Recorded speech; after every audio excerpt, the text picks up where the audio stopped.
Welcome back to Prima.Law. In this video, we are going to go over the general structure of building a case and a contact inside of Prima. And we're going to begin by creating a contact. Now, I've created one already here.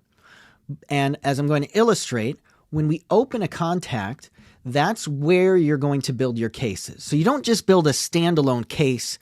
Every case is created under what we're going to call the primary contact. If you're an immigration attorney, it would be the immigrant in the case. So when you make the contact for the immigrant, you're going to go to cases and create a new case under there. So let's go through the process of creating a new contact. You create a contact by starting here. You're going to go to this little plus sign under the contacts, and this is the new contact dialog that will pop open. So you'll enter a name. Now, display name becomes useful when you're using things like the QuickBooks integration where you want the full name to be in a particular way. We're going to automatically generate that with the first and last name. You can add the middle name if you want as well right there. Give them an email address if you want to give them access to the client portal. Phone number goes here, and you'll define the type of phone number. It is here. You can go to the next page or just click Save to keep moving forward. Basic info, date of birth, male, female, language preferences, social security number, communication preferences. Let's save that. Okay, so now we have this brand new contact, Harold the Giant. We can click here to upload a profile photo for him. We can click here to add an important notice if we think, maybe somebody has a touch of the autism, or maybe they're difficult with personality to deal with and need special attention. So maybe you might note that there. And again, if he's the primary immigrant in an immigration context, I'm going to create cases under him here. You'll be able to add data directly to his profile here. So we have that general information. We could say, let's give him a date of birth. When you enter information here, you do need to click Save. Okay, so it's just a control to keep things in order. Going along these tabs here, again, there's biographical information. If they have a passport, you could add that here. Prior passports for immigration context is helpful. Addresses go here, right? So a current address you would add here.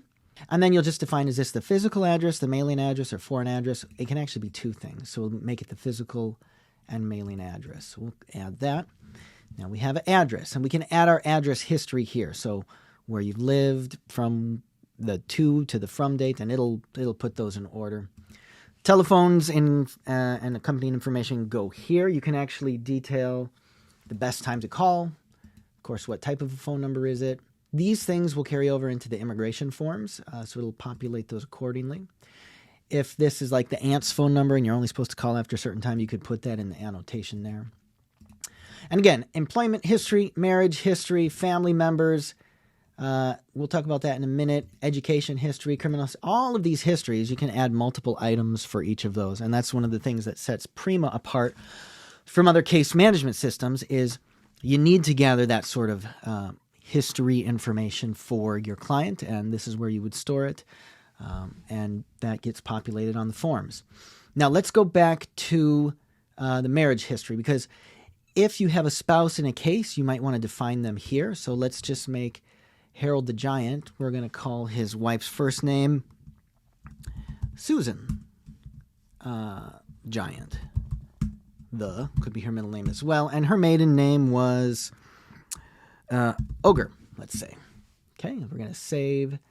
Now, you can also save and create this person as a contact. In the context of an immigration case where you're filing a family petition or something like that, you might want that. So you can save it as just an entry inside of Harold the Giant, so her husband's profile, or you can save it and she'll show up here in the profile, but also create a contact for her. Now, what we can do is we can add more detailed information on the marriage, if the marriage was terminated, if she has her own address. We can use all that information when we create her own contact. So let's just use use her name, and we'll give her a date of birth as well, 01/01/2, that as a contact as well. So now we're on her contact page, Susan the Giant. All right, let's go back. Well, and you can see, like, if we go to her information, it's going to carry that information over that we told it, right? And you can, of course, fill that in with more details or whatnot. But let's go back to the related contact, right? You can see now Harold is related to her as a spouse. So you can see that they are related to each other. So that's, again, a way to create contacts in Prima is once you have an existing contact, if you're adding a family member like a spouse, you can use that information to create them as a separate contact. Now let's add some family members for Harold the Giant. Let's add some children. It's going to click Save. And now this individual here, at this point, he's just the son of Harold the Giant. So he only exists right now under his dad's contact, Harold the Giant. Now what we can do is we can click on this little button here, and we can actually turn this into a contact.